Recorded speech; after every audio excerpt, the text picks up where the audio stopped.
memakai seragam. Lupa hari Minggu.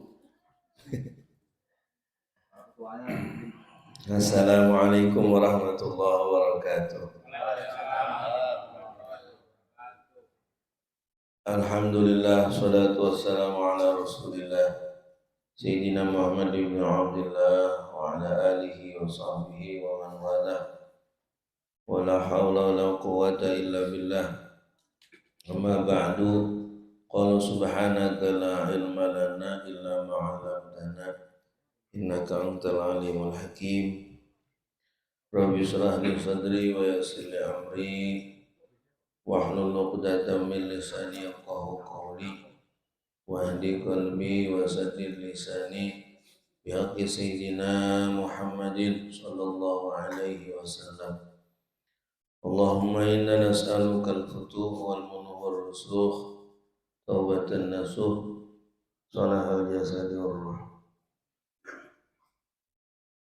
Yang saya hormati Sohibul Bait Bapak RT Karyo beserta keluarga, para orang tua, para sesepuh, para tokoh masyarakat yang tidak bisa saya sebutkan namanya satu persatu, para bapak jamaah yang dimuliakan oleh Allah Subhanahu wa taala.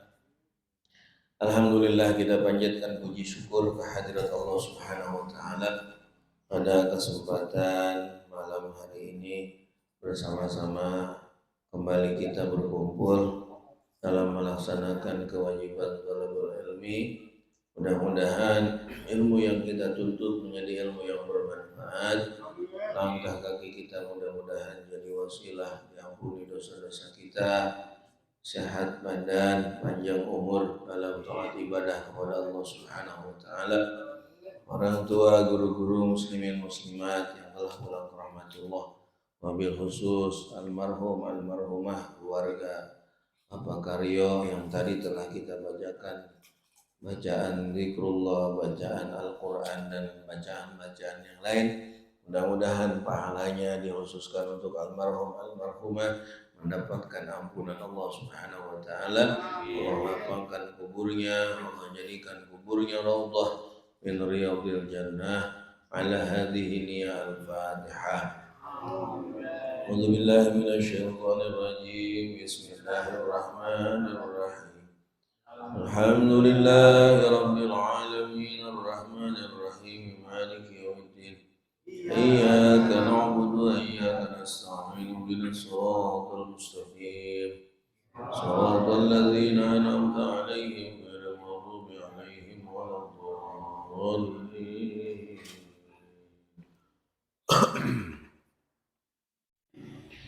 Bismillahirrahmanirrahim. Sampai mana Pak Kadir? Iya, ada hadisnya jelas sampai mana. Gibah ya. Wa Abu Dawud an Aisyah radhiyallahu anha qalat qultu lin nabi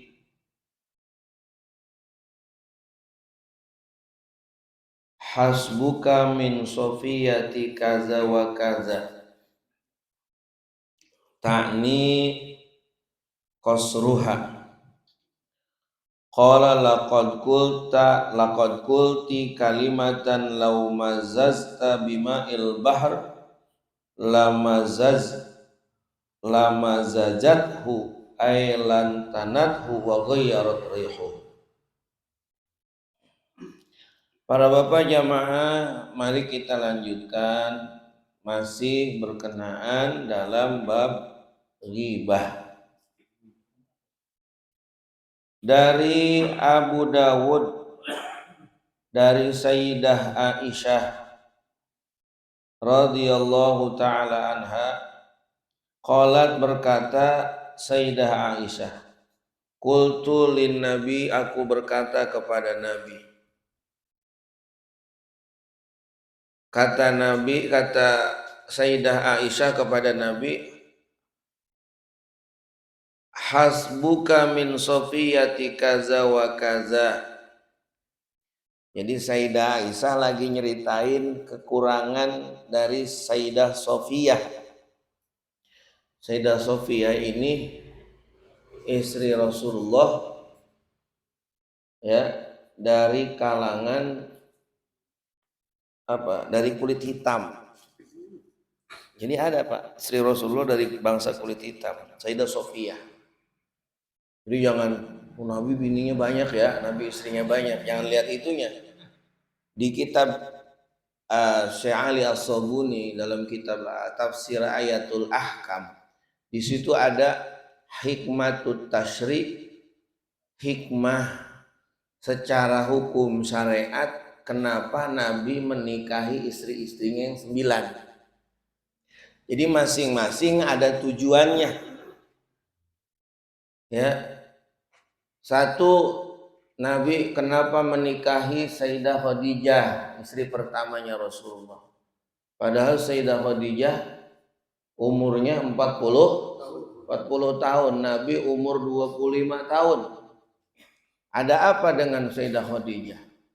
Ternyata Sayyidah Khadijah ini adalah orang yang memberikan hartanya, modal dakwah pertama di saat Nabi nggak punya apa-apa. Itu Sayyidah Khadijah yang modalin dakwahnya Nabi Muhammad SAW. Ya, selain daripada itu, kesungguhan iman daripada Sayyidah Khadijah itu jadi alasan buat dinikahi oleh Nabi Muhammad SAW. Lalu setelah Sayyidah Khadijah, Sayyidah Aisyah, perawan, anak perawan, umur 9 tahun. 9 tahun. Ya. Nanti digoreng. Wah, Nabi berarti apa? Anak kecil dinikah. Nah. Ada dalam riwayat begini, Nabi menikahi Sayyidah Aisyah itu dasar wahyu dari Allah. Allah suruh. Ya, Allah suruh. Allah suruh buat apa? Buat menikahi Sayyidah Aisyah. Jadi ketika Nabi ditinggal Sayyidah Khadijah, ini Nabi ini apa? Kalau kata bocah sekarang, galau gitu ya. Galau karena istri kecintaannya, terus orang yang udah berjuang, yang udah bela-belain habis hartanya buat dakwah, Nabi meninggal. Maka amul huzun, tahun itu tahun kesedihan. Ditinggal istrinya sama ditinggal pamannya, siapa? Abi Thalib. Tahun kesedihan. Nah, Allah nyuruh malaikat Jibril, ya Jibril, sampaikan salamku kepada Muhammad. Nyampe itu malaikat Jibril ke Nabi Muhammad, ya Rasulullah, ya Muhammad, Allahu yaqra'uka salam. Allah membacakan salam untukmu. Dan Allah telah menyampaikan bahwa kata Allah, qad zawwazaka fis sama, Allah telah menikahkan engkau di langit dengan seorang perempuan yang ada dalam lembaran kertas ini. Jadi Nabi malaikat Jibril bawa foto, bawa gambar dari sorga. Itu.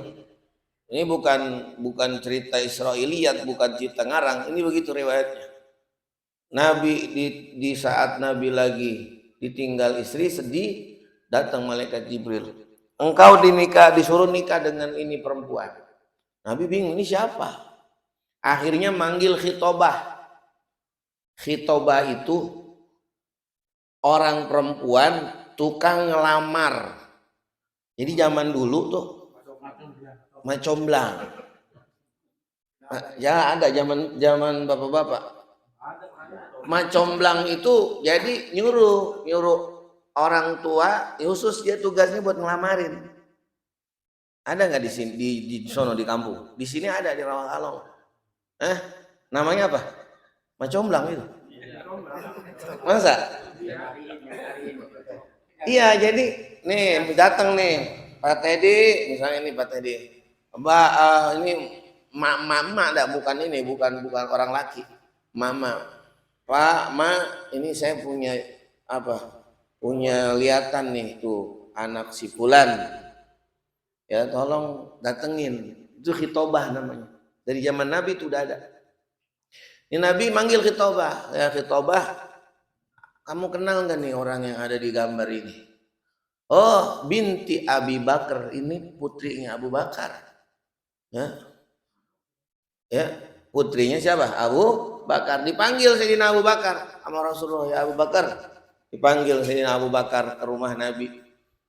Ada apa ya Rasulullah? Kata Nabi, Allah telah menikahkan aku dengan anak atau dengan orang yang ada di gambar ini. Apa ini benar anakmu? Iya, itu anak saya. Tapi dia masih kecil ya Rasulullah. Kata siapa?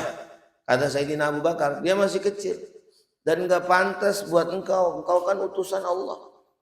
Kalau bukan Allah yang suruh, saya nggak ada keinginan sama sekali. Tapi karena Allah suruh, maka sekarang nikahin saya dengan putrimu.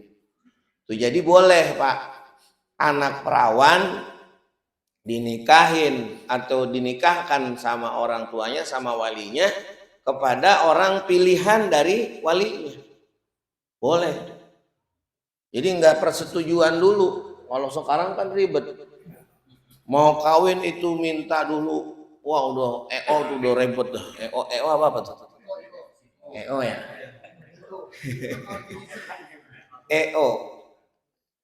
Jadi boleh anak perawan dinikahin, nggak sepengetahuan dari anaknya. Ya pokoknya pilihan orang tuanya, karena orang tua lebih waspada, lebih paham mana yang pantas buat anaknya, begitu. Ya, dasarnya yang jelas bukan karena pantas dalam harta atau apanya, yang akhlaknya baik. Sedangkan anak perempuan yang perawan ini masih belum paham mana yang bagus, mana yang nggak bagus. Maka boleh kata ilmu fikih anak perempuan dinikahin sama walinya tanpa sepengetahuan. Cuman kalau hari ini apa tuh? Ngamuk, walah, piye gitu ya? Hah? Iya. Kalau janda, kalau janda nggak boleh. Kalau janda nggak boleh, artinya nggak boleh dinikahin sama wali tanpa sepengetahuan si janda. Paham? Ya. Jadi tanya dulu jandanya. Ada di sini duda. Tanya dulu janda, neneng mau nggak nih sama si fulan. Jadi janda itu harus pilihan dia sendiri. Nggak boleh dipaksa. Nggak boleh. Pokoknya wajib kawin. Sama yang kemarin nggak jelas. Sekarang pokoknya wajib pilihan bapak. Nggak boleh tuh. Kalau dipaksa dinikahin nggak sah nikah. Itu kalau janda. Nah, bukan berarti janda nggak butuh wali, bukan. Jangan salah paham, kan yang beredar janda itu nggak butuh wali, boleh kawin lari gitu tempo-tempo. Ada yang begitu Pak. Ada orang ke rumah pada dia begitu. Saya semuanya calonnya janda Ustaz. Ya, tapi dia ngajakin kawin lari, lo capek kata saya. Kawin lari. Iya. Nggak boleh, tetap sekalipun janda tetap wajib pakai wali. Tuh, jadi hikmah tasyri, hikmah secara hukum syariat, Nabi menikahi istri-istrinya adalah dengan berbagai macam latar belakang. Termasuk Sayyidah Sofiyah. Sayyidah Sofiyah ini budak. Kulit hitam. Maka dikatakan sama Sayyidah Aisyah, kata Sayyidah Aisyah, hasbuka min Sofiyah kaza wa kaza ta'ni qasruha, katanya. Ya Rasulullah, cukup ya engkau kenalkan Sofiyah. Sofiyah ini begini. Yang dimaksud begini ini adalah maknanya ukuran tubuhnya pendeknya Sofiyah. Sayyidah Sofiyah ini pendek. Jadi kalau secara mau menarik, enggak menarik. Tapi Nabi nikahin. Coba. Jadi Nabi itu bukan dasar dasar syahwat bukan, tapi dasar hukum yang mendorong di situ Nabi menikahi itu orang. Tidak Sofia. Hah? Kenapa? Iya. Nabi itu sampai sabar. Apa kata Nabi? Kata Nabi laqad qulti kalimatan. Aisyah, diomelin Sayyidah Aisyah. Engkau telah mengucapkan satu kalimat lau mazazta bima'il bahr, lau mazazti bima'il bahr. Kalau itu ucapanmu dicampurin ke air laut, yakin itu air laut bakal bau semuanya karena mulutmu yang kotor mengatakan ucapan yang jelek kepada orang lain. Tuh. Jadi ngomong manggil orang, apa tuh? Gel. Nggak boleh. Nggak boleh.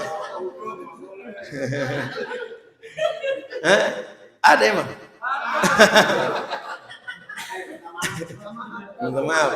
Maaf, Uzub. Nggak boleh. Manggil kekurangan orang itu nggak boleh. Ya, nggak boleh. Sampai Nabi ngomelin begitu. Kalau diludah dicampurin tuh omonganmu ke air laut, tuh air laut semua bakal jadi bau berubah. Saking ya, saking kotornya itu omongan mencela ya orang lain. Wa ghayyarat rihuh, bahkan aromanya jadi berubah atau air laut jadi bau. Itu ya. Ya.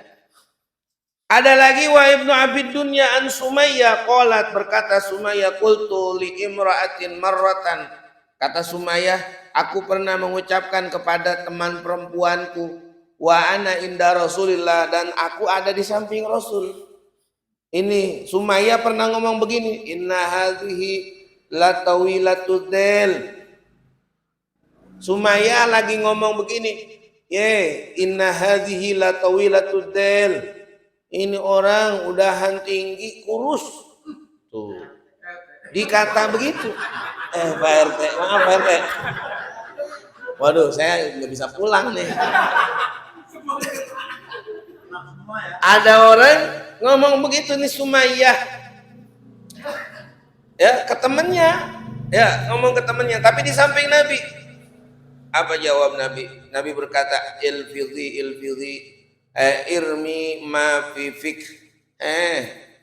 Ya Sumayyah, apa lepehin itu apa sih? Ludahin tuh, lempar apa yang ada pada mulutmu. Falafati mudghatan ay qata'at min lahmin. Engkau itu hakikatnya lagi makan daging bangke, kata Nabi SAW.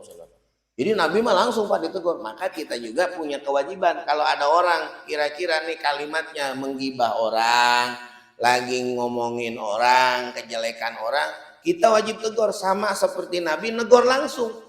Jangan diapain? Jangan ditambahin. Iya ya, ngomong-ngomong bener ya begitu ya. Jadinya apa? Jadi nerus. Ya. Kita punya kewajiban tuh. Apa? Tegur. Bahkan kalau dibiarin, wahuwa yastati, orang lagi gibah dibiarin, ya, falam yansurhu, orang yang diomongin itu nggak diapain, nggak dibantu, artinya dibiarin aja, udah biarin, suka-suka dia, ya, wahuwa yastati, dia mampu buat apa? Buat ngasih tahu. Azallahullahu fid dunya wal akhirah. Orang itu bakal dikasih kehinaan di dunia dan di akhirat. Jadi punya kewajiban kita negor. Pak udah Pak, daripada ngomongin orang mending kita main catur. Gitu. Benar gak Pak Ridho? Hah? Iya, jepitan, main gapleh dong. Iya.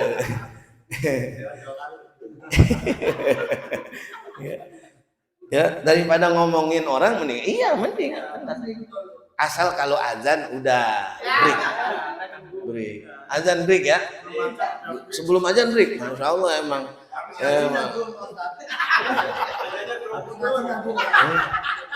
Pakai seragam nggak? Lagi dijepit. Ya. Jadi itu beratnya ghibah tuh, Masya Allah. Jadi kita jangan anggap sepele ya. Kalau ada orang udah melengkar, udah nggak usah ngomongin orang dah. Kita juga belum tentu benar, begitu aja udah. Ya, benar nggak? Iya udah. Itu beratnya ghibah tuh begitu, Pak. Kan kemarin udah apa tuh? Dosanya apa? Lebih berat daripada zina kan? Iya, benar kan? Pak Kadir benar. Pak Kadir mah direkam doang, nggak didengerin kali ya.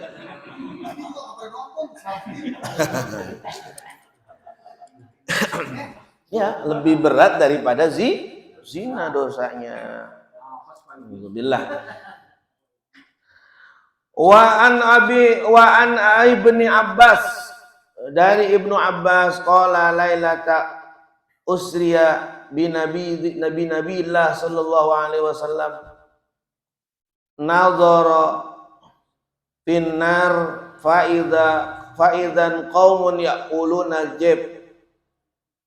Sayyidina Ibnu Abbas, Abdullah bin Abbas meriwayatkan pernah berkata kata Nabi di malam aku di Isra Mi'rajkan, Nabi ini kata Sayyidina Abdullah bin Abbas pernah melihat di dalam Mi'rajnya finari, melihat api, faidan pinar di neraka mah faidan nadhara pinar, melihat seseorang di dalam neraka, faidan qaumun, di situ di neraka ada banyak orang yaquluna jib, lagi makan bangke.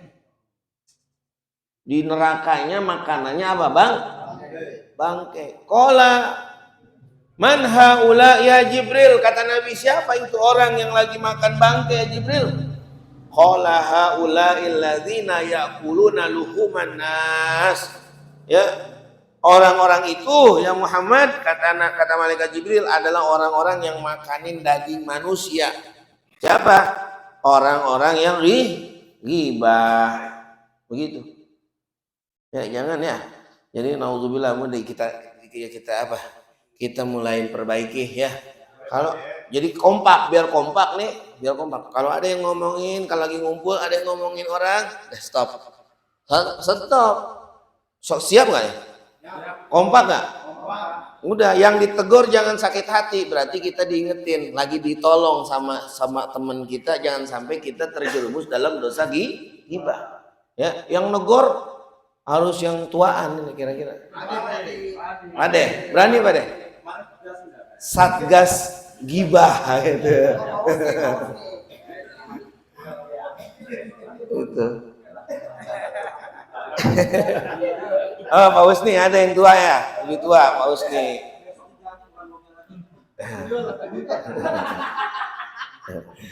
Itu ya. Wa qala Al-Hasan, wallah, kata Sayyidina Hasan, demi Allah, lal ghiba asra'u fasadan fi dinil mu'min minal akalah fil jasad. Kata Sayyidina Hasan, demi Allah, ghibah itu paling cepat merusak agama seseorang. Artinya orang kalau membiarkan dirinya dalam ghibah, maka dia membiarkan agamanya rusak. Kalau orang membiarkan agamanya rusak, maka orang itu mati su'ul khatimah, naudzubillah min dzalik. Ya. Jadi paling cepat buat ngerusak agama seorang mukmin, rusak agamanya paling cepat dia membiasakan dirinya dalam ghibah, naudzubillah. Ya. Begitu. Lalu bagaimana caranya biar kita nggak ngomongin orang? Qala Ibnu Abbas, berkata Imam Ibnu Abbas, idza aradta an tadhkura uyuba sahibik, kalau engkau mau nyeritain keaiban kawanmu, temenmu, sahabatmu, fadhkur uyubak, maka ingat-ingat kita juga punya salah. Benar nggak? Jadi kalau kita mau ngomongin kejelekan orang nih, ingat-ingat, kita juga masih banyak salah, ngapain ngomongin kejelekan orang, benar nggak? Tuh, jadi kita berhenti buat membicarakan kejelekan atau aib orang lain, begitu. Itu ya, udah, caranya begitu, udah. Itu. Kacau nih ya. Hah? Itu. Nah, di penutup annal ghibah haramun ijma'an.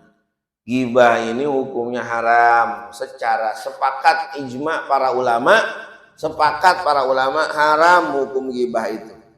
Bal qala kasiruna annaha kabira, bahkan kebanyakan ulama mengatakan dosa ghibah itu adalah dosa besar. Dosa ghibah itu dosa besar. Ya. Wa qad naqala al-Qurtubi al-Mufassir wa ghairuh al-ijma' ala annaha minal kaba'ir lima fiha minal wa'idi syadid. Ya, kenapa itu ghibah dihitung dosa besar? Karena pada ghibah itu ada ancaman yang berat, lakin hamalahu ba'duhum ala ghibati ahli ilmi wa hamalatul Qur'an. Lebih-lebih ngegibah guru. Oh, guru diomongin, ada nggak yang ngomongin guru? Hah? Ngomongin guru lebih-lebih itu berat ya. Iya. Iya. Udah saya maafin.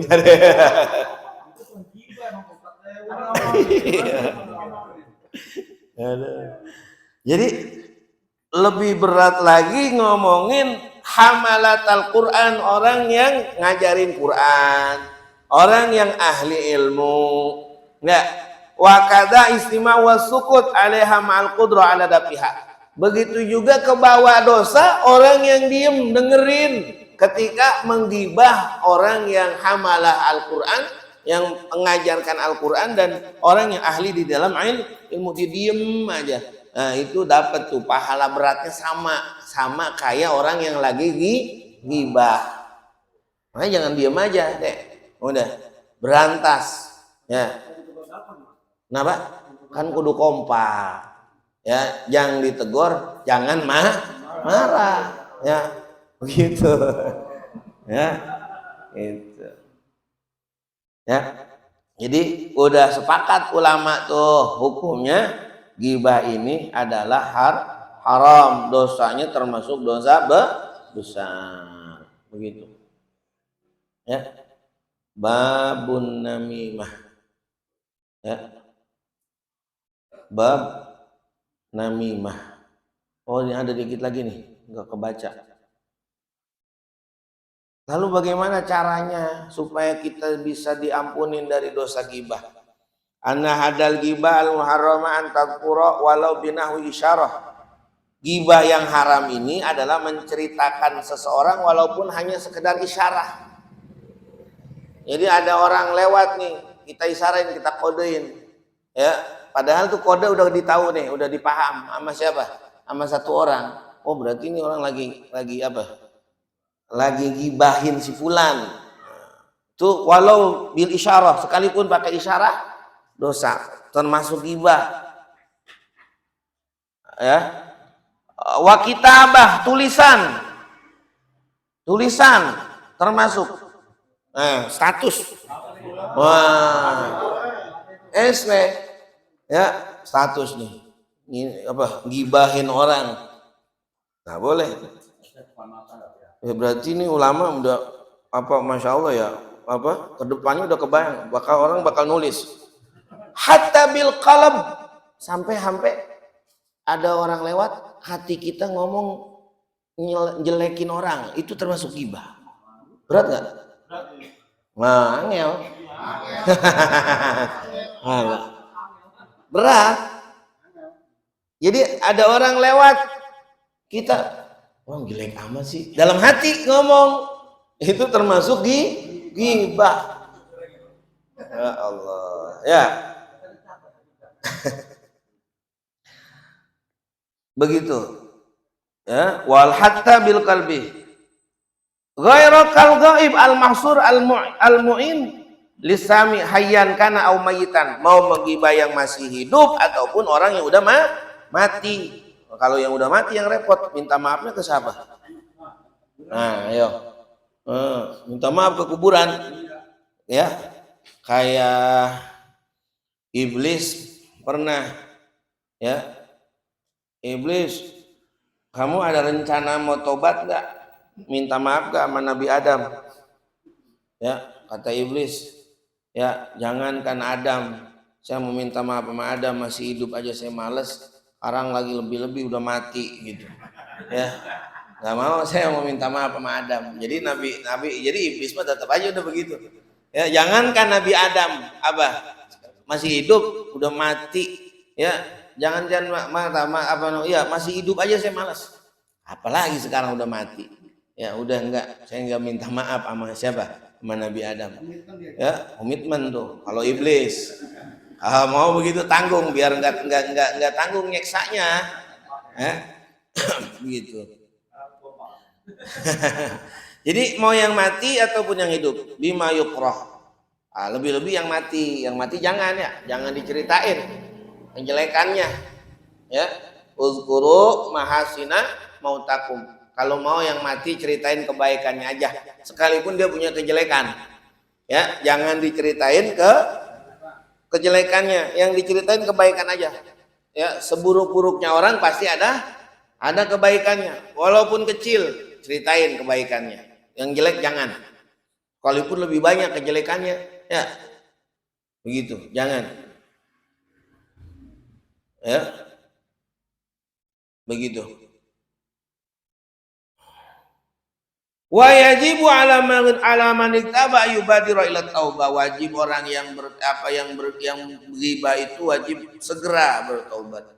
Bisyurutiha, dengan syarat-syaratnya yang mesti dipenuhi. Fayuqla'u wa yundamu, hendaknya dia melepaskan itu kebiasaan ghibah, artinya jangan dibiasain. Wa yundam, dan nelangsa, nyesal. Wa yastaghfir lil mughtab, dan meminta ampunan, ya artinya memohonkan ampun kepada orang yang dia ghibah. Illam yu'lam biha, kalau dia nggak tahu dengan gibahannya. Jadi kalau kita minta maaf nggak berani, takut ditonjok begitu, takut marah kepada orang yang digibah, ya wa yastaghfir lil mughtab, boleh kita bacain istighfar. Astagfirullahaladzim li walahu, ya Allah maafin dosa saya dan dosa si fulan. Jadi kita mintain maaf kepada Allah, maaf ampun ampuni dosa saya dan dosa yang saya ghibah ya Allah. Ilam yu'lam biha, kalau ilam ya'lam biha, kalau itu orang yang digibah nggak tahu pernah digibah. Jadi cukup dengan kita bacain istighfar buat diri kita dan buat diri dia. Begitu. Lalu rubah, jangan sampai berbuat hal yang sama. Jadi jangan diulang. Begitu. Wa illa istahallahu minha fa in ta'addara li mautihi aw ta'assara li ghibatihi astaghfirullah lahu wa li nafsihi wa la yakfi tahlilu warasih.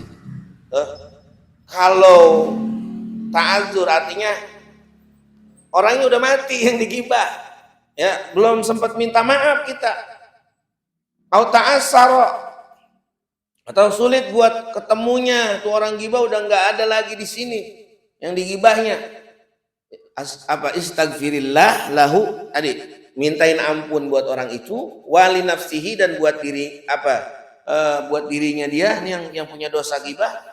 Wala yakfi tahlilu warisahu, enggak cukup dengan cara mendatangi ahli warisnya. Udah, dengan cara yang cukup adalah memohonkan ampun kepada Allah buat diri dia dan buat diri orang yang digibah. Paham ya?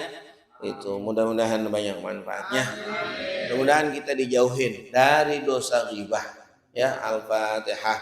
A'udzubillahi minasyaitonirrajim. Bismillahirrahmanirrahim. Alhamdulillahi rabbil alamin arrahmanir rahim maliki yaumiddin. Iyyaka na'budu wa iyyaka nasta'in. Ihdinas siratal mustaqim. Siratal ladzina an'amta 'alaihim ghairil maghdubi 'alaihim waladdallin. Binfa'na bima 'allamtana rabbi 'allimna alladhi yanfa'una rabbi faqihna wa faqih 'alana wa qarabatina fi dinina. Asalna bi ta'allumin, asalna bi ta'limin, tarzuqana al-wasi' tarzuqana amana. ربنا آتنا في الدنيا حسنة وفي الآخرة حسنة وقنا عذاب النار وصلى الله على سيدنا محمد النبي الأمي وعلى آله وصحبه وبارك وسلم والحمد لله رب العالمين.